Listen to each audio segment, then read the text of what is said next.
ঝুঁকিপূর্ণ ওভারটেকিং আর যাত্রী দুর্ভোগ যেন রাস্তার প্রতিদিনের চিত্র। আইন বা শাস্তির বিষয়ে তোয়াক্কা নেই চালকদের। গাড়িতে ডিউটি করে গাড়ি শিখতে ড্রাইভিং লাইসেন্সে কোনো সমস্যা হয় না। শতকরা 50 জনের লাইসেন্স আছে, 50 জনের নাই।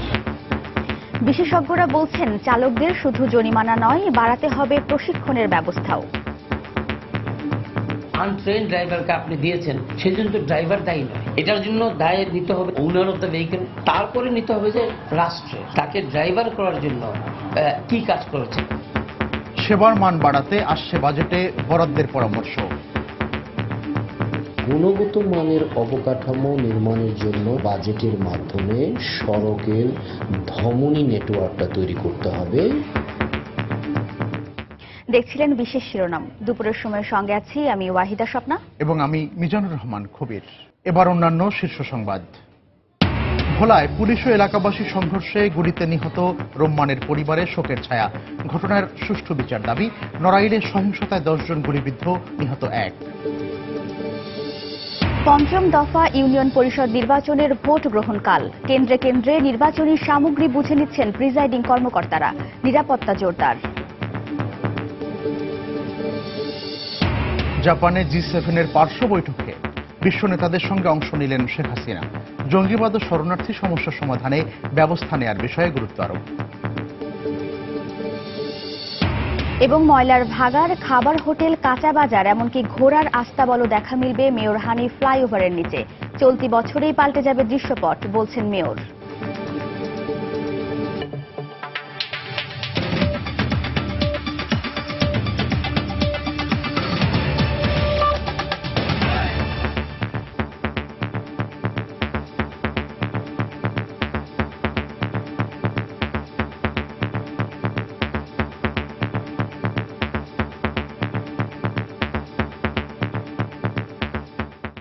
ভোলার রাজাপুর ইউনিয়নের জনতা বাজারে পুলিশের সাথে সংঘর্ষে নিহত রোম্মান হোসেন সজীবের বাড়িতে চলছে আহাজারি।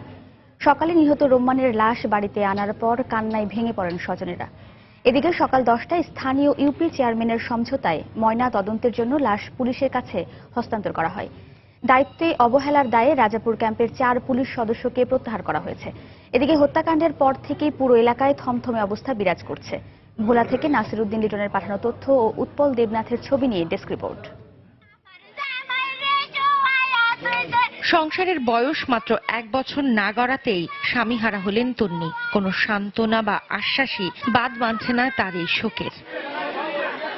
বৃহস্পতিবার রুমনের মৃত্যুর পর থেকেই লাশ গোপন রাখছিল এলাকাবাসী। পরে আজ সকাল 10টায় স্থানীয় ইউনিয়ন পরিষদ চেয়ারম্যানের সমঝোতায় আইনি প্রক্রিয়ার জন্য পুলিশের কাছে তা হস্তান্তর করা হয়। স্থানীয়দের অভিযোগ, সাদা পোশাকে পুলিশ আসামিকে আটক করে মারধর করায় উত্তেজনা ছড়িয়ে পড়ে।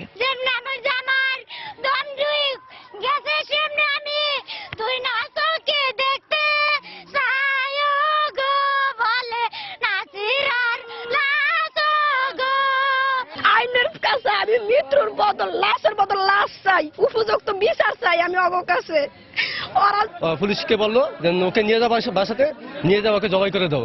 তখন পাবলিক আর মানে এলাকার যত জনগণ ছিল, জনগণ না সইতে পারে, তখন কি বললো, তাদেরকে মানে সারার জন্য বিভিন্ন চেষ্টা করলো। আমরা যদি সঠিক বিচার থেকে বঞ্চিত হই, তাহলে পরবর্তীতে এই সাধারণ মানুষ তাদের ছেলে হারিয়েছে, যার ভাই হারিয়েছে, তারা পরবর্তীতে মানে নিয়মতান্ত্রিক আন্দোলনের মাধ্যমে আমরা আমাদের দাবি আদায় করে নিব ইনশাল্লাহ। এই ঘটনার সাথে জড়িতদের আইনের আওতায় আনতে সর্বোচ্চ ব্যবস্থা নেয়ার আশ্বাস দিয়েছে পুলিশ। যারা এই ঘটনার সাথে সম্পৃক্ত তাদেরকে সর্বোচ্চ শাস্তির আওতার জন্য আনার জন্য যা যা করণীয় আমাদের পক্ষ থেকে তা করা হবে। বৃহস্পতিবার সন্ধ্যায় ভোলার রাজাপুর ক্যাম্পের 4 পুলিশ সদস্য সাদা পোশাকে মিজান নামের এক নির্বাচনী মামলার আসামিকে আটক করে। সেই সময় তাকে ছাড়িয়ে আনতে এলাকাবাসী পুলিশ ক্যাম্পে গেলে দুপক্ষের মধ্যে উত্তেজনার এক পর্যায়ে সংঘর্ষ বাধে। এ সময় গুলিবিদ্ধ হয়ে ঘটনাস্থলে রুম্মন মারা যায়। এতে উত্তেজিত এলাকাবাসী পুলিশ ক্যাম্পে ভাঙচুর চালায়। প্রায় 2 ঘণ্টা ব্যাপী সংঘর্ষে 15 জন গুলিবিদ্ধ সহ অন্তত 30 জন আহত হন। সময় সংবাদ, ভোলা। এদিকে নড়াইলে নির্বাচন পূর্ববর্তী সহিংসতায় দুপক্ষের সংঘর্ষে 10 জন গুলিবিদ্ধ হয়েছেন। এছাড়া একই উপজেলার হামিদপুর ইউনিয়নে গত বুধবারে নির্বাচনী সহিংসতায় আহত কাশেম শেখ সকালে ঢাকা মেডিকেলে চিকিৎসাধীন অবস্থায় মারা গেছেন। প্রত্যক্ষদর্শীরা জানান, আগামীকালের ইউপি নির্বাচনে আধিপত্য বিস্তারকে কেন্দ্র করে পুরুলিয়া ইউনিয়নের স্বতন্ত্র প্রার্থী আমিরুল ইসলাম মনিরের সমর্থকদের সাথে আওয়ামী লীগ প্রার্থী হারুনুর রশিদের সমর্থকদের মধ্যে উত্তেজনা বিরাজ করছিল। এরই জেরে আজ দুপক্ষ মুখোমুখি অবস্থান নিয়ে সংঘর্ষে জড়িয়ে পড়ে। এ সময় গুলিবিদ্ধ হয় 10 জন। তাদের উদ্ধার করে সদর হাসপাতালে ভর্তি করা হয়। তবে আহতদের মধ্যে 2 জনের অবস্থা গুরুতর হওয়ায় উন্নত চিকিৎসার জন্য তাদের অন্যত্র পাঠানো হয়েছে।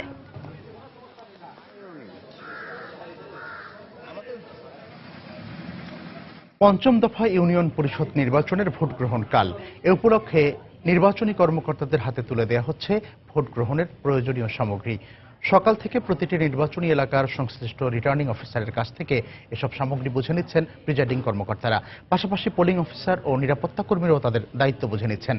সন্ধ্যার মধ্যে কেন্দ্রগুলোতে পৌঁছে যাওয়ার কথা রয়েছে ব্যালট পেপার ও ব্যালট বাক্স সহ নির্বাচনী সব সামগ্রী। এরই মধ্যে ভোট কেন্দ্রগুলোতে নিরাপত্তা ব্যবস্থা জোরদার করা হয়েছে। পঞ্চম দফায় দেশের 726টি ইউনিয়ন পরিষদে ভোট গ্রহণ অনুষ্ঠিত হবে। এর আগে গত 22 মার্চ প্রথম ধাপে 712টি, 31 মার্চ দ্বিতীয় ধাপে 639টি, 23 এপ্রিল তৃতীয় ধাপে 620টি এবং 7 মে চতুর্থ ধাপে 703টি ইউনিয়ন পরিষদ নির্বাচন অনুষ্ঠিত হয়।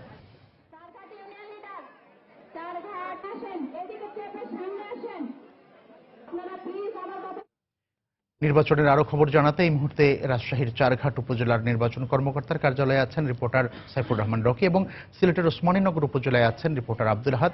সরাসরি চলে যাচ্ছি তাদের কাছে। প্রথমে আমরা যাব রাজশাহীতে সাইফুর রহমান রকির কাছে। রকি, কবির, আপনি জানেন যে এবার 6টি ধাপে ইউনিয়ন পরিষদের এই নির্বাচন অনুষ্ঠিত হচ্ছে। তো মূলত আগামীকাল 28শে মে পঞ্চম দফায় যে ইউনিয়ন পরিষদের নির্বাচন সেটি অনুষ্ঠিত হবে। এই উপলক্ষে যে নির্বাচনের সরঞ্জামগুলো রয়েছে, ব্যালট পেপার, সিল, এই সরঞ্জামগুলো আর কিছুক্ষণের মধ্যেই কিন্তু বিতরণ শুরু হবে এবং এখান থেকে এই সরঞ্জামগুলো নিয়ে নিজ নিজ কেন্দ্রে চলে যাবে আনসার বাহিনী এবং আইন শৃঙ্খলা রক্ষাকারী বাহিনীর সদস্যরা এবং তারা এই জিনিসগুলো দেখবেন এবং আগামীকাল যে নির্বাচনটি হবে মূলত এই জিনিসগুলো সেখানে কিন্তু ব্যবহার করা হবে। তো এখনই কিন্তু এই নির্বাচনে যে সরঞ্জামগুলো রয়েছে এখনো কিন্তু এগুলো বিতরণ করা শুরু হয়নি। আমরা নির্বাচন কর্মকর্তার সাথে কথা বলছিলাম, তিনি বলছিলেন যে আর হয়তো 10 থেকে 15 মিনিটের মধ্যেই কিন্তু এই নির্বাচনী সরঞ্জামগুলো তারা কেন্দ্রে কেন্দ্রে পৌঁছানোর জন্য রেডি করবেন। তো আমি একটু তথ্য দিয়ে রাখি যে এবার চারঘাট উপজেলার 6টি ইউনিয়নে নির্বাচন অনুষ্ঠিত হচ্ছে, দুর্গাপুরে 7টি ইউনিয়ন এবং পুঠিয়ায় 1টি। মোট রাজশাহীতে 14টি ইউনিয়নে ইউপি নির্বাচন অনুষ্ঠিত হচ্ছে। তো চারঘাটে মোট ভোটার রয়েছে এই 6টি ইউনিয়নে 1,27,274 জন। মোট কেন্দ্র আছে 54টি এবং 20 জন চেয়ারম্যান প্রার্থী এখানে প্রতিদ্বন্দ্বিতা করছেন। এছাড়া দুর্গাপুরে আছে 7টি ইউনিয়নে 1,16,516 জন ভোটার, 64টি কেন্দ্র আছে, 23 জন চেয়ারম্যান প্রার্থী রয়েছেন এবং পুঠিয়ায় 1টি ইউনিয়নে 27,116 জন ভোটার এবং 13টি কেন্দ্র এবং 2 জন চেয়ারম্যান প্রার্থী যারা এই নির্বাচনে ইউপি নির্বাচনে প্রতিদ্বন্দ্বিতা করছেন। তো এখন কিন্তু আমরা দেখানোর চেষ্টা করছি যে নির্বাচনী সরঞ্জামগুলো রয়েছে কড়া নিরাপত্তার বেষ্টনীর মধ্য দিয়ে কিন্তু এগুলো এখন সংরক্ষণ করছেন এবং নির্বাচন সংশ্লিষ্ট কর্মকর্তা যারা আছেন তারা কিন্তু এরই মধ্যে এখানে এসে পৌঁছেছেন এবং এখানকার যিনি উপজেলা নির্বাহী কর্মকর্তা উনি আসলেই এই বিতরণ নির্বাচনী সরঞ্জামগুলো বিতরণ করা কিন্তু তারা শুরু করবেন বলে আমাদেরকে এখন পর্যন্ত জানিয়েছেন। তো আগামীকালকের যে নির্বাচন, এই নির্বাচনকে ঘিরে প্রচুর পরিমাণ আইন শৃঙ্খলা রক্ষাকারী বাহিনী কিন্তু মোতায়েন করা হয়েছে এবং এই আইন শৃঙ্খলা রক্ষাকারী বাহিনীরা এই আগামীকালকের যে নির্বাচনটি যেন অবাধ ও সুষ্ঠু হয়, কোনো ধরনের অপ্রীতিকর ঘটনা যেন না ঘটে, কোনো ধরনের নাশকতার ঘটনা যেন না ঘটে, এই জিনিসগুলোই মূলত তারা কিন্তু মনিটরিং করবেন বলে আমাদেরকে জানাচ্ছেন।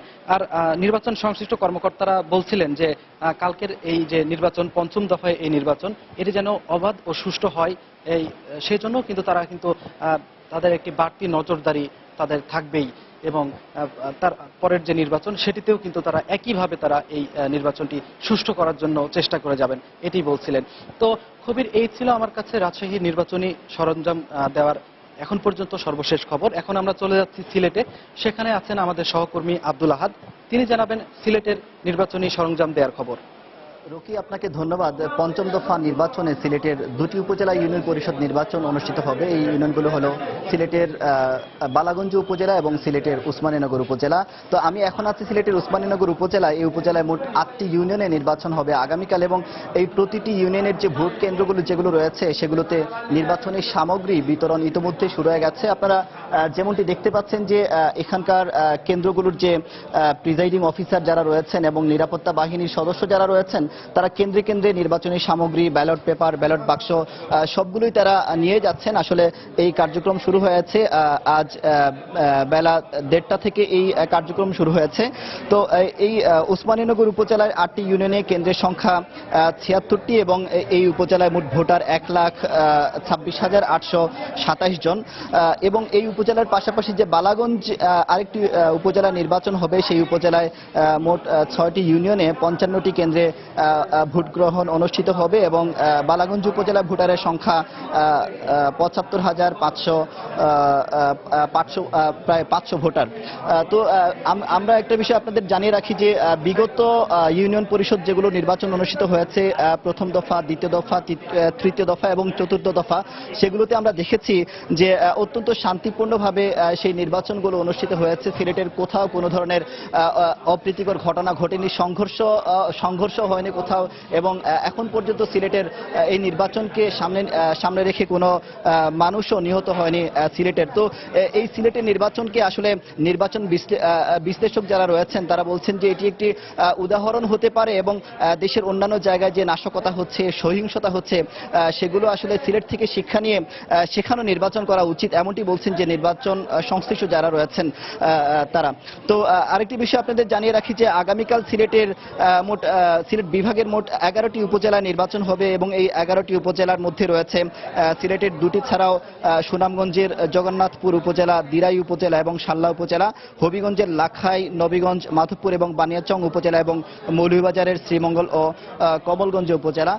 তো আমি নিরাপত্তার বিষয়ে আপনাদের একটু জানিয়ে রাখি, আমি কথা বলেছিলাম সিলেটের পুলিশ সুপার এবং সিলেটের যে জেলা প্রশাসক তাদের সাথে। তারা বলেছেন যে কয়েকদিন আগে তারা নির্বাচন সংশ্লিষ্ট যারা রয়েছেন এই দুটি উপজেলার তাদের সাথে তারা বৈঠক করেছেন এবং তারা একটি নির্দেশনা দিয়েছেন যদি ভোট কেন্দ্রে কেউ কোনো ধরনের অপ্রীতিকর ঘটনা ঘটাতে চায় তবে তাদের বা কেউ যদি ব্যালট বাক্সে হাত দেয় তবে তাদের হাতটি যেন গুলি করে ঝাঁঝরা করে দেওয়া হয়, এমন একটি নির্দেশনা দেওয়া হয়েছে প্রশাসনের পক্ষ থেকে। আসলে এই সিলেটে এই শান্তিপূর্ণ নির্বাচন অনুষ্ঠিত হওয়ার একটাই কারণ হচ্ছে যে প্রশাসনের নিরপেক্ষতা। প্রশাসন অত্যন্ত নিরপেক্ষভাবে সিলেটের উপজেলাগুলোতে ইউনিয়ন পরিষদ নির্বাচনে তার দায়িত্ব পালন করছে। তো আমার কাছে এই ছিল আগামীকালের নির্বাচনের ব্যালট বাক্স বিতরণের সবশেষ খবর। আমরা এখন চলে যাচ্ছি স্টুডিওতে। খবির আব্দুল আহাদ আমাদের জানাচ্ছিলেন সিলেটের ওসমানীনগর থেকে। এর আগে রাজশাহীর চারঘাট থেকে যোগ দিয়েছিলেন সাইফুর রহমান রকি। আগামীকাল ইউনিয়ন পরিষদ নির্বাচনের প্রস্তুতির খবর তারা আমাদের জানাচ্ছিলেন। ব্রিটেন ইউরোপীয় ইউনিয়ন থেকে বের হয়ে গেলে বিশ্ব অর্থনীতির উপর এর মারাত্মক প্রভাব পড়তে পারে বলে সতর্ক করেছেন G7 এর নেতারা। জাপানের ইসে সিমাই জোটের 42তম সম্মেলনের শেষ দিন শুক্রবারে এক ঘোষণাপত্রে বিশ্ব অর্থনীতির গতি বাড়ানোর পাশাপাশি চরমপন্থা, জঙ্গিবাদ ও শরণার্থী সমস্যা সমাধানে প্রয়োজনীয় ব্যবস্থা নেওয়ার বিষয়ে গুরুত্ব আরোপ করা হয়। একই দিন সকালে G7 শীর্ষ সম্মেলনের সাইডলাইনে আউটরিচ দেশগুলোর বৈঠকে অংশগ্রহণ করেন প্রধানমন্ত্রী শেখ হাসিনা। জাপানের ইসে সীমায় শিল্পোন্নত দেশগুলোর জোট G7 এর দুদিনব্যাপী সম্মেলনের শেষ দিন শুক্রবার বিশ্ব নেতাদের সঙ্গে এক পার্শ্ব বৈঠকে অংশ নেন প্রধানমন্ত্রী শেখ হাসিনা। বাংলাদেশ ছাড়াও ইন্দোনেশিয়া, শ্রীলঙ্কা, ভিয়েতনাম সহ কয়েকটি দেশের সরকার প্রধানকে এবারের সম্মেলনে আউটরিচ দেশ হিসেবে আমন্ত্রণ জানানো হয়। বৃহস্পতিবার G7 শীর্ষ সম্মেলনের প্রথম দিনে বিশ্ব নেতাদের মধ্যে আলোচনায় বৈশ্বিক অর্থনীতির গতি বাড়ানোর বিষয়টি প্রাধান্য পায়। আর এক্ষেত্রে ব্রিটেন EU থেকে বের হয়ে গেলে বিশ্ব অর্থনীতির উপর এর নেতিবাচক প্রভাব পড়তে পারে বলে G7 সম্মেলনের ঘোষণাপত্রে বলা হয়। এছাড়া সন্ত্রাসবাদ, শরণার্থী সমস্যা, সাইবার নিরাপত্তা ও দক্ষিণ চীন সাগরের বিতর্কিত অঞ্চলের মালিকানা বিষয়েও আলোচনা হয়। সম্মেলনের শেষ দিন শুক্রবার এক সংবাদ সম্মেলনে বৈশ্বিক অর্থনীতি ঝুঁকির মধ্যে রয়েছে বলে মন্তব্য করেন জাপানি প্রধানমন্ত্রী। সময়ে আরো থাকছে। দিনাজপুরে বোরোর বাম্পার ফলন, সরাসরি ধান সংগ্রহ না করে ফরিয়া ব্যবসায়ীদের মাধ্যমে কেনার অভিযোগ কৃষকদের, অস্বীকার খাদ্য বিভাগের।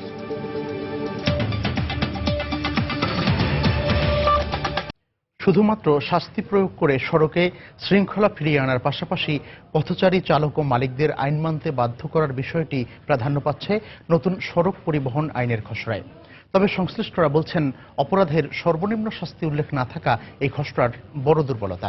এদিকে বিশেষজ্ঞরা বলছেন সড়কে নিরাপত্তা শৃঙ্খলা ফিরিয়ে আনতে শুধুমাত্র শাস্তির মেয়াদ বা অর্থদণ্ড বাড়ানোই যথেষ্ট নয়, একই সঙ্গে বাড়াতে হবে প্রশিক্ষণের ব্যবস্থাও।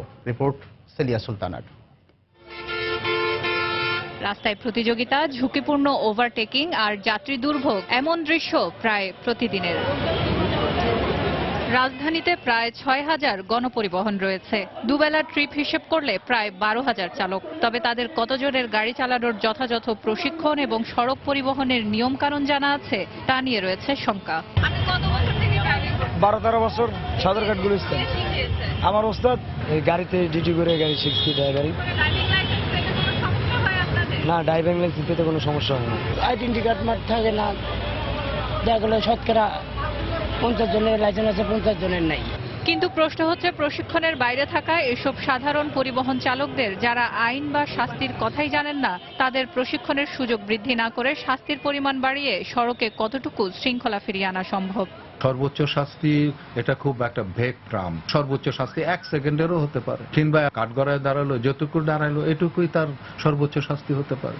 তো সর্বোচ্চ শাস্তির মানে থাকতে হবে যেরকম, তেমনি সর্বনিম্ন শাস্তিও থাকতে হবে, যে এর নিচে শাস্তি দেওয়া যাবে না। আনট্রেন ড্রাইভারকে আপনি দিয়েছেন, সেই জন্য তো ড্রাইভার দায়ী নয়।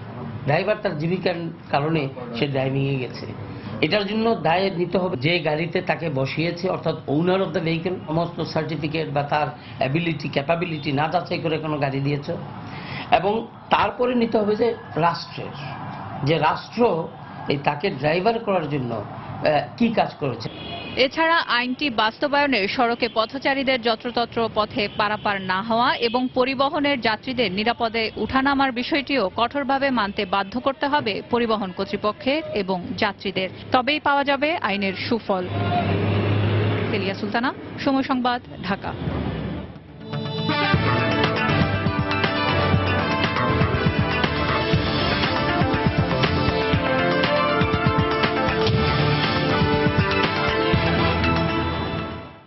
দেশে সড়ক পরিবহন ব্যবস্থার প্রসার ঘটলেও কমেনি যানজট, বাড়েনি যাত্রী সেবার মান। যোগাযোগ বিশেষজ্ঞরা বলছেন সাধারণ সড়ক পরিবহন ব্যবস্থায় এ সংকটের সমাধান মিলবে না, হাতে নিতে হবে এক্সপ্রেসওয়ের মতো প্রকল্প। তাই আসছে বাজেটে দ্রুতগতি ও নিরবচ্ছিন্ন যোগাযোগ ব্যবস্থাপনার পরিকল্পনার সামনে রেখে বরাদ্দের পরামর্শ তাদের। আর অর্থনীতিবিদদের পরামর্শ শুধু অর্থায়ন নয়, বরং অর্থ খরচের সক্ষমতা বাড়ানোর উপরও জোর দিতে হবে। সাজিদ রাজুর রিপোর্ট। 80-র দশক থেকেই সম্প্রসারণশীল দেশের সড়ক পথ। দেশি ও বিদেশি অর্থায়নে দেশের আনাচে কানাচে সড়ক পৌঁছে গেছে ঠিকই, কিন্তু একবিংশ শতাব্দীর যোগাযোগ ব্যবস্থার উপযোগী নিরবচ্ছিন্ন সড়ক ব্যবস্থা গড়ে ওঠেনি, বরং বেড়ে চলেছে যানজট ও ভোগান্তি। অথচ এ খাতে বিনিয়োগ থেমে থাকেনি। যোগাযোগ বিশেষজ্ঞরা বলছেন এসবই সমন্বিতভাবে বিনিয়োগ না হওয়ার ফল। বিনিয়োগ হচ্ছে কিন্তু সমন্বিতভাবে হচ্ছে না, ইন্টিগ্রেটেড হচ্ছে না। এক টিকিটেই রেল, নৌ এবং সড়ক ব্যবহার করার এই যে সমন্বিত উদ্যোগগুলি, এটা নাই। আছে বিচ্ছিন্ন উদ্যোগ। সড়ক সড়কের মতন ডেভেলপ হয়ে যাচ্ছে, রেল রেলের মতো ডেভেলপ হয়ে যাচ্ছে।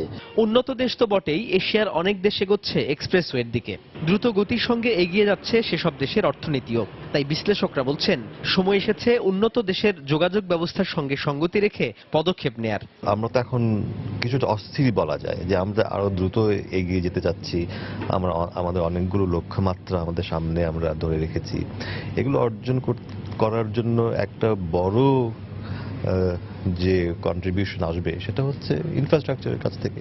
এবং এই ইনফ্রাস্ট্রাকচারের যদি আমরা সেই হিসেবে যদি একটা সাপ্লাইটা না আসে, তাহলে আমাদের এই লক্ষ্যমাত্রাগুলো অর্জন করা খুব কঠিন হয়ে পড়বে। দ্রুতগতির অবকাঠামোর জন্য আমাদের সুনির্দিষ্ট বাজেট রাখতে হবে। যেমন আমরা এখনো ইলেকট্রিফিকেশনেই যাই নাই। প্রায় ৩.৫ লক্ষ যেই সড়ক ব্যবস্থাটা আছে, সড়ক নেটওয়ার্কটা আছে, এইটা সুষ্ঠু রক্ষণাবেক্ষণের জন্য প্রয়োজনীয় অর্থায়ন দেওয়া, পাশাপাশি গুণগত মানের অবকাঠামো নির্মাণের জন্য সুনির্দিষ্ট করিডোরগুলিতে ধারাবাহিকভাবে বাজেটের মাধ্যমে সড়কের ধমনী নেটওয়ার্কটা তৈরি করতে হবে। রক্ষণাবেক্ষণের অভাবে দ্রুত নষ্ট হয় সড়ক, দুর্নীতি সহ নানা কারণে বরাদ্দকৃত অর্থের হয় অপব্যয়। তাই আসছে বাজেটে সড়ক যোগাযোগে সুনির্দিষ্ট নির্দেশনাও চান অর্থনীতিবিদ ও যোগাযোগ বিশেষজ্ঞরা। সাজিদ রাজু, সময় সংবাদ, ঢাকা। কেবল নিজের মুখ দেখাই নয়, আয়না নিজেও হয়ে উঠতে পারে দর্শনীয় একটি বস্তু। এক্ষেত্রে জাপান কতটা এগিয়ে তা জানা যাবে সেখানকার গ্লাস মিউজিয়াম দেখে।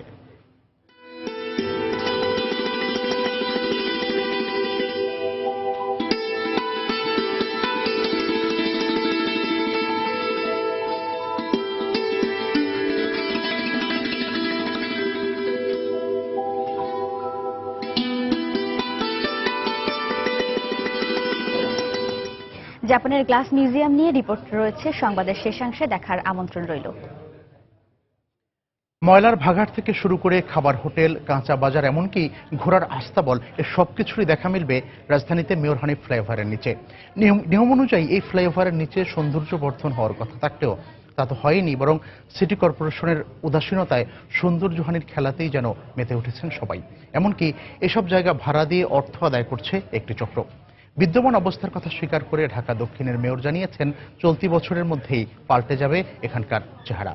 শরীফুল ইসলাম রুবেলের ক্যামেরায় রিপোর্ট তাফসির বাবুর।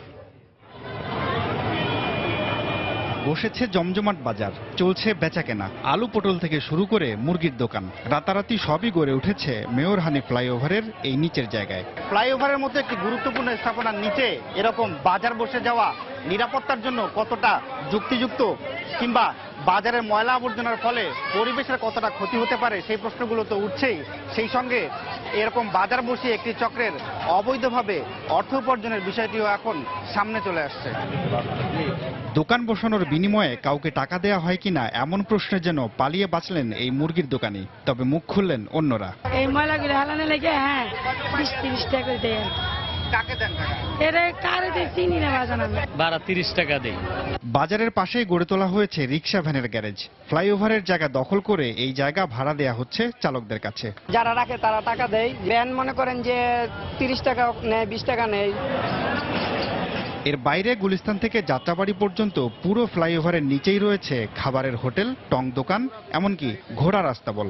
সৌন্দর্য বর্ধনের কোনো বালাই নেই, উল্টো ময়লা ফেলে বানানো হয়েছে খোলা ডাস্টবিন। সব মিলিয়ে ক্ষুব্ধ প্রতিক্রিয়া এলাকাবাসীর। আর ওদের যে আপনার ময়লাগুলা যে গাড়ি যেটা আসে সিটি কর্পোরেশন, ওই গাড়িতে ফেলালে টাকা পয়সা কিছু দিতে হয়, ওইটা না ফেলায় তারা টোটাল ময়লাটা এখানে ফেলায়। এই ময়লাগুলি তো সিটি কর্পোরেশনের দেখার দায়িত্ব। আমরা যদি কেউ দেখি ভাই এটা ফালাইতেছে কেন, আমরা ফালাইতেছি, এটা আমাদের ইচ্ছা, আপনারা বলার কে? তবে সব সমস্যার কথাই স্বীকার করে ঢাকা দক্ষিণের মেয়র জানালেন, এই অবস্থার পরিবর্তন ঘটাবেন তারা। সিটি কর্পোরেশনের পরিকল্পনা অনুযায়ী অচিরেই ফ্লাইওভারের নিচে গড়ে উঠবে পায়ে হাঁটার পথ, বসার জায়গা, টয়লেট, থাকবে পার্কিং সহ নানা সুবিধা। কিছু পার্টে আমরা সেখানে আপনার পার্কিং এর ব্যবস্থা করব, কিছু পার্টে আমরা বিউটিফিকেশন করব। কয়েকটা মাস আমাদেরকে সময় দিতে হবে, আপনার এই কাজগুলো শুরু করব। এসব পরিকল্পনা বাস্তবায়নে কয়েকটি প্রতিষ্ঠানের সঙ্গে আলোচনা চলছে বলে জানান ঢাকা দক্ষিণের মেয়র। তাফসির বাবু, সময় সংবাদ, ঢাকা।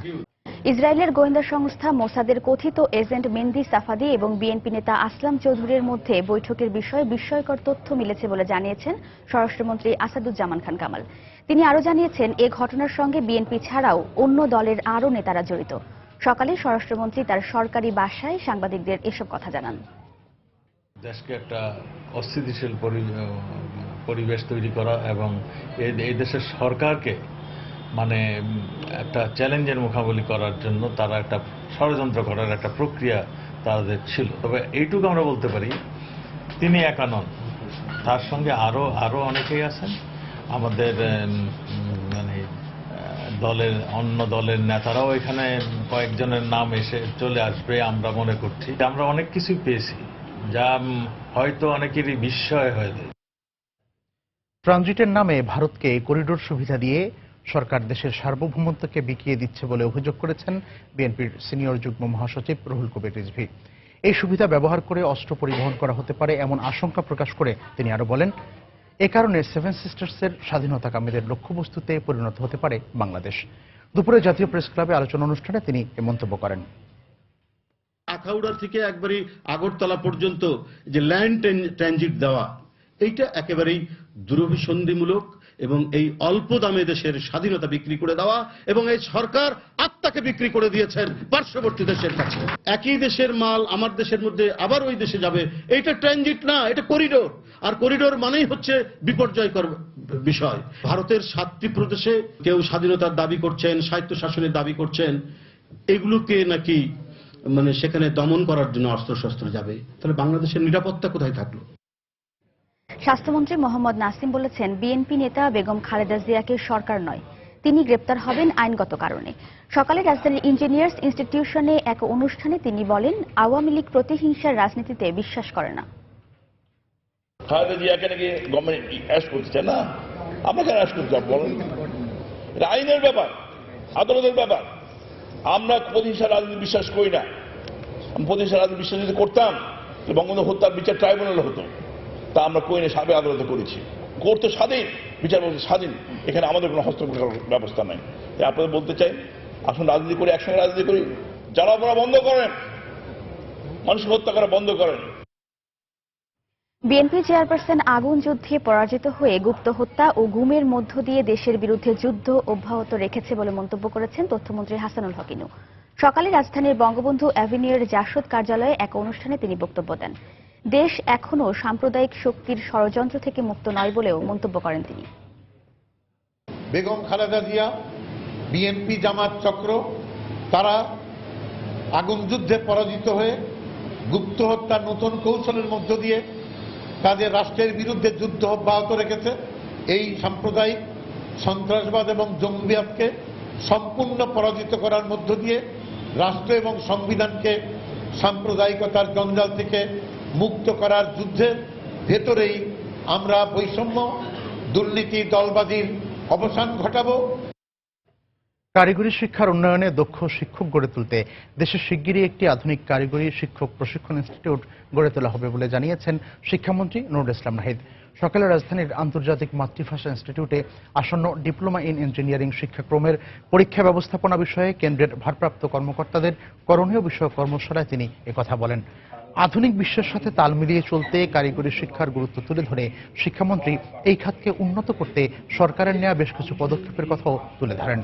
এছাড়া 2021 সালের মধ্যে দেশের 30% শিক্ষার্থীকে কারিগরি শিক্ষার আওতায় আনার পরিকল্পনার কথাও জানান শিক্ষামন্ত্রী।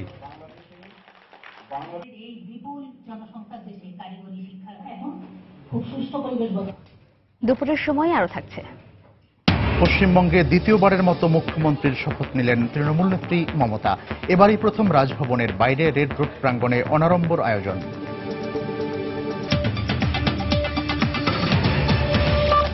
দিনাজপুরে এবার বোরোর বাম্পার ফলন হয়েছে, তবে সরকার নির্ধারিত দাম না পাওয়ায় সন্তুষ্ট নয় কৃষকরা। তাদের অভিযোগ, সরাসরি কৃষকদের কাছ থেকে ধান সংগ্রহ না করে ফড়িয়া ব্যবসায়ীদের মাধ্যমে সংগ্রহ করা হচ্ছে ধান। এতে লাভের বড় একটা অংশ চলে যাচ্ছে মধ্যস্বত্বভোগীদের হাতে। তবে এই অভিযোগ অস্বীকার করেছে খাদ্য বিভাগ। গোলাম নবী দুলালের পাঠানো তথ্য ও মনজিদ আলম শিমুলের তোলা ছবি নিয়ে ডেস্ক রিপোর্ট। দিনাজপুরের মাঠে মাঠে শুরু হয়েছে বোরো ধান কাটা মারাইয়ের উৎসব। আবহাওয়া অনুকূলে থাকায় এবার ধানের ফলন বেশ ভালো হয়েছে। অন্যদিকে সরকারের পূর্ব ঘোষণা অনুযায়ী নির্ধারিত দামে ধান সংগ্রহ শুরু করেছে জেলা খাদ্য বিভাগ। তবে এ ধান সরাসরি কৃষকদের কাছ থেকে সংগ্রহ না করে ফড়িয়া ব্যবসায়ীদের মাধ্যমে ধান ক্রয় করা হচ্ছে বলে অভিযোগ করেছেন চাষিরা। তাদের অভিযোগ, ধানের সরকার নির্ধারিত দাম 920 টাকা হলেও ফড়িয়া ব্যবসায়ীরা কৃষকদের কাছ থেকে কিনছেন 500 থেকে 600 টাকা মন দরে। ফড়িয়াররা তারা আমাদের কাছ থেকে যে ধানটা কিনতেছে, সরকার যে দামটা রাখছে সেরকম মূল্য তারা আমাদের দিতেছে না। খরচ তো আমাদের তো ওঠে না, লস আসতেছে। হাটে বাজার কেন্দ্র খুলেছে, ধানটা নিত, তাহলে আমরা অনেক লাভবান হইতাম। এই অবস্থায় ব্যবসায়ীদের কাছ থেকে ধান সংগ্রহ না করে হাট বাজারে সরকারি ক্রয় কেন্দ্র খুলে সরাসরি কৃষকদের কাছ থেকে ধান কেনার দাবি জানিয়েছেন কৃষক নেতারা। যারা অটো, রাইস মিল কিংবা বড় বড় ব্যবসার সঙ্গে জড়িত, ধান ব্যবসার সঙ্গে জড়িত, তাদেরকে স্লিপ দিচ্ছে। এই সরকারি যে বরাদ্দের টাকাটা, এই বরাদ্দের টাকাটা লুটপাট হয়ে যাচ্ছে। তবে ফড়িয়া ব্যবসায়ীদের কাছ থেকে ধান কেনার বিষয়টি অস্বীকার করেছে জেলা খাদ্য বিভাগ। কার্ড পরিচয় থাকলে আমি এই ধান সরকারি গুদামে দিতে পারবো। আমি এনটাইটেল হব যে আমি কৃষক এবং এই কৃষক হিসাবে আমি সরকারি গুদামে ধান দেবো। এটাতে করাতে আপনার কোনো ফড়িয়া বা দালাল ওই কার্ডও পাচ্ছে না, তা সে ব্যাংকের অ্যাকাউন্টও খুলতে পারছে না। কৃষকদের জন্য আমরা লিফলেট, ব্যানার, মাইকিং করে ব্যাপকভাবে প্রচার করে দিচ্ছি। তারা যেন আমাদের খাদ্য গুদাম যেগুলো আমাদের ক্রয় কেন্দ্র আছে সেগুলোতে তারা ধান ঝেড়ে বেচে এগুলো নিয়ে যায়। চলতি মৌসুমে কৃষকদের কাছ থেকে 920 টাকা মণ দরে 24,900 মেট্রিক টন ধান সংগ্রহ করবে জেলা খাদ্য বিভাগ। সময় সংবাদ, দিনাজপুর। মেহেরপুর, সাভার ও ময়মনসিংহে সড়ক দুর্ঘটনায় 4 জন নিহত হয়েছেন, আহত হয়েছেন আরও 3 জন। সকালে সাভারের নবীনগর চন্দ্রাস মহাসড়কের বারুইপাড়া এলাকায় যাত্রীবাহী বাস উল্টে এক পথচারী নিহত হন। এ সময় বাসে থাকা অন্তত 3 যাত্রীও আহত হয়। আশুলিয়ার ঢাকা আরিচা মহাসড়কের পাশে দাঁড়িয়ে থাকা এক পথচারীকে ট্রাক চাপা দিলে দুর্ঘটনাস্থলেই তার মৃত্যু হয়।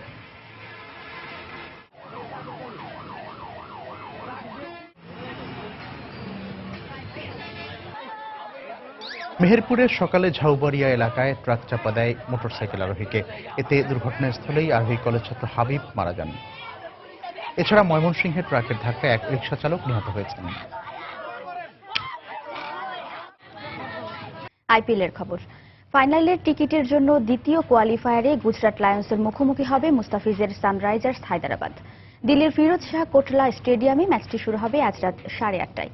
29 মে ফাইনালে রয়্যাল চ্যালেঞ্জার্স বেঙ্গালুরুর মুখোমুখি হবে বিজয়ী দল।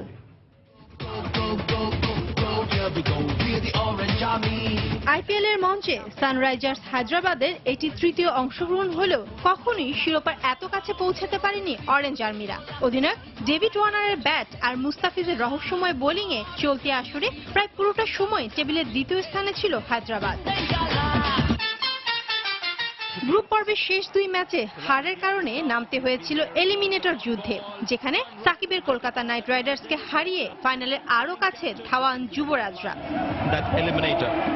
আর লড়াইটা যেহেতু প্রথমবার অংশ নেওয়া গুজরাট লায়ন্সের বিপক্ষে, তাই কিছুটা হলেও স্বস্তি পাচ্ছে অরেঞ্জ আর্মিরা। কারণ গ্রুপ পর্বে দুবারের দেখায় ম্যাককালাম ফিন্সদের হারের তিক্ততা দিয়েছিল মুস্তাফিজরা।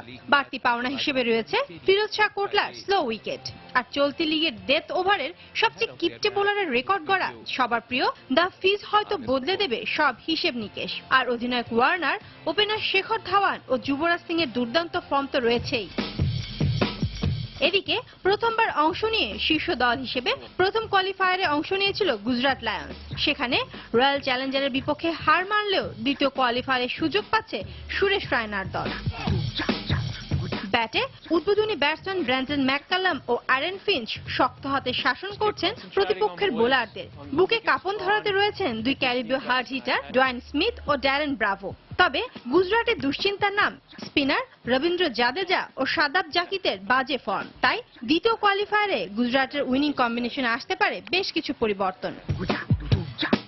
তবে বিজয়ী যেই হোক না কেন, সেই দলই প্রথমবারের মতো পা রাখবে ফাইনালের মঞ্চে। শাইলা পারভিন, সময় সংবাদ।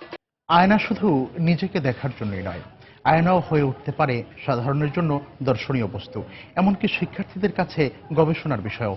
আর এই ধারণা থেকে শিল্পোন্নত দেশ জাপান তৈরি করেছে বিশ্বের প্রথম এবং একমাত্র গ্লাস মিউজিয়াম। রাজধানী টোকিওতে প্রতিষ্ঠিত এ জাদুঘরে স্থান পেয়েছে আয়না দিয়ে তৈরি অন্তত 400 উপকরণ। জাপান ঘুরে এসে গ্লাস মিউজিয়ামের খবর জানাচ্ছেন কমল দে। গ্লাস মিউজিয়াম বলে হয়তো এই সবকিছুই গ্লাসের তৈরি। ভবন থেকে শুরু করে উপরে ওঠার যে সিঁড়ি, তাও আয়নার। জাদুঘরে স্থান পাওয়া নানা উপকরণে বলে দিচ্ছে জাপানিরা যে কোনো কাজে আয়না ব্যবহারের ক্ষেত্রে কতটা এগিয়ে রয়েছে। কি নেই এই আয়নার জাদুঘরে? শীত মৌসুমে ঠান্ডা থেকে বাঁচার জন্য যেমন রয়েছে বিশেষায়িত আয়না, তেমনি দিনের আলোর ব্যবহারের পাশাপাশি তাপ প্রতিরোধক আয়নাও রয়েছে এখানে। গুলিতে অটুট থাকবে এ ধরনের আয়নাও রয়েছে এই জাদুঘরে।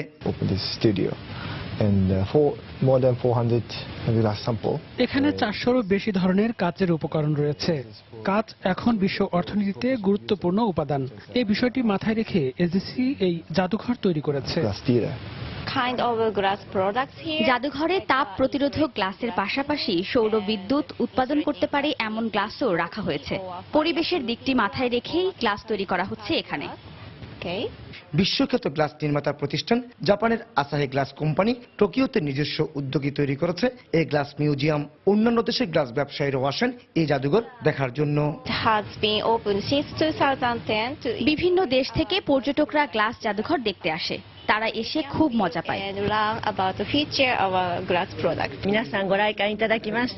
গ্লাস নিয়ে এখানে গবেষণা করা হয়, আর গবেষণার বিষয়টিকে প্রাধান্য দিয়েই এই জাদুঘর গড়ে তোলা হয়েছে।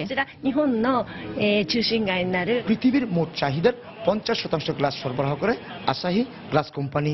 এর মধ্যে রয়েছে ভবনে ব্যবহৃত ফ্লোর গ্লাস, যানবাহনে ব্যবহৃত অটোমোটিভ গ্লাস এবং মোবাইল, স্মার্টফোন ও ট্যাবে ব্যবহৃত ইলেকট্রনিক্স গ্লাসও। বলা হয়ে থাকে মনের প্রতিচ্ছবি বেশি ওঠে আয়নায়। নিশ্চয়ই আয়নাকে ব্যবহার করা যায় শিল্প এবং বাণিজ্য, এবং তা করে দেখালো জাপান, এবং তার উৎকৃষ্ট উদাহরণ হলো এই আয়না মিউজিয়াম।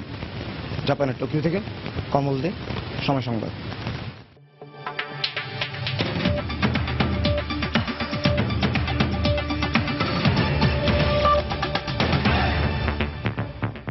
ভারতের পশ্চিমবঙ্গে দ্বিতীয়বারের মতো মুখ্যমন্ত্রী হিসেবে শপথ নিলেন তৃণমূল নেত্রী মমতা বন্দ্যোপাধ্যায়।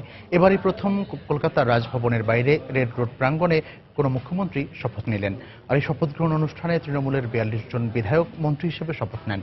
এই অনুষ্ঠানে অতিথি ছিলেন বাংলাদেশ, ভুটান এবং ভারতের বিভিন্ন রাজনৈতিক দলের 140 জন কেন্দ্রীয় নেতা। এছাড়া অমিতাভ বচ্চন, শাহরুখ খান সহ বলিউড এবং টলিউডের বেশ কয়েকজন শিল্পীও এই অনুষ্ঠানে উপস্থিত ছিলেন। এদিকে 49 বছরের মধ্যে প্রথমবারের মতো একমাত্র রাজনৈতিক দল হিসেবে তৃণমূল কংগ্রেস বিধানসভা নির্বাচনে একক সংখ্যাগরিষ্ঠতা পেয়ে মন্ত্রিসভা গঠন করল।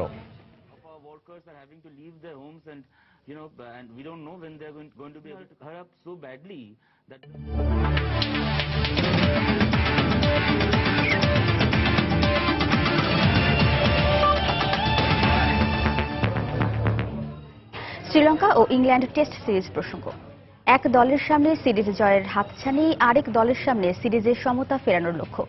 এমনই সমীকরণ নিয়ে আজ 3 ম্যাচ সিরিজের দ্বিতীয় টেস্টে চেস্টার লিতে মুখোমুখি হবে স্বাগতিক ইংল্যান্ড ও শ্রীলঙ্কা। বাংলাদেশ সময় বিকেল 4টায় শুরু হবে এই ম্যাচ।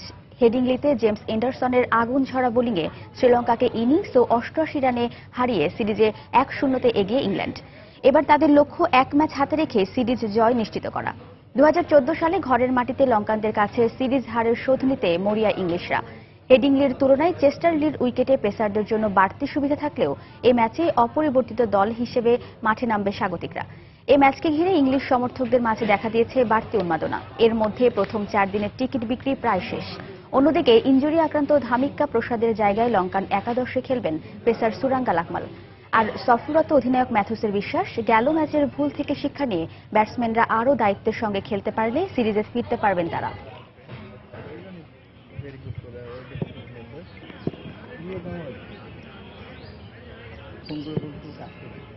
দুপুরের সময়ে এ পর্যায়ে শীর্ষ সংবাদ জানিয়ে দিচ্ছি আরেকবার। ভোলায় পুলিশ ও এলাকাবাসী সংঘর্ষে গুলিতে নিহত রোম্মানের পরিবারের শোকের ছায়া। ঘটনার সুষ্ঠু বিচার দাবি। নড়াইলের সহিংসতায় 10 জন গুলিবিদ্ধ, নিহত 1। পঞ্চম দফা ইউনিয়ন পরিষদ নির্বাচনের ভোট গ্রহণকাল। কেন্দ্রে কেন্দ্রে নির্বাচনী সামগ্রী বুঝে নিচ্ছেন প্রিজাইডিং কর্মকর্তারা, নিরাপত্তা জোরদার। জাপানে G7-এর পার্শ্ব বৈঠকে বিশ্ব নেতাদের সঙ্গে অংশ নিলেন শেখ হাসিনা। জঙ্গিবাদ ও শরণার্থী সমস্যা সমাধানে ব্যবস্থা নেওয়ার বিষয়ে গুরুত্ব আরোপ। ঝুঁকিপূর্ণ ওভারটেকিং আর যাত্রী দুর্ভোগ যেন রাস্তার প্রতিদিনের চিত্র। আইন বা শাস্তির বিষয়ে তোয়াক্কা নেই চালকদের, প্রশিক্ষণ ব্যবস্থার উপর জোর দিলেন বিশেষজ্ঞরা। এবং ময়লার ভাগার, খাবার হোটেল, কাঁচা বাজার এমনকি ঘোরার আস্তাবলও দেখা মিলবে মেয়র হলি ফ্লাইওভারের নিচে। চলতি বছরই পাল্টে যাবে দৃশ্যপট, বলছেন মেয়র। এই ছিল দুপুরের সময়। যে কোনো খবর পেতে ভিজিট করুন সময় নিউজ.tv আর সঙ্গে থাকুন সময়।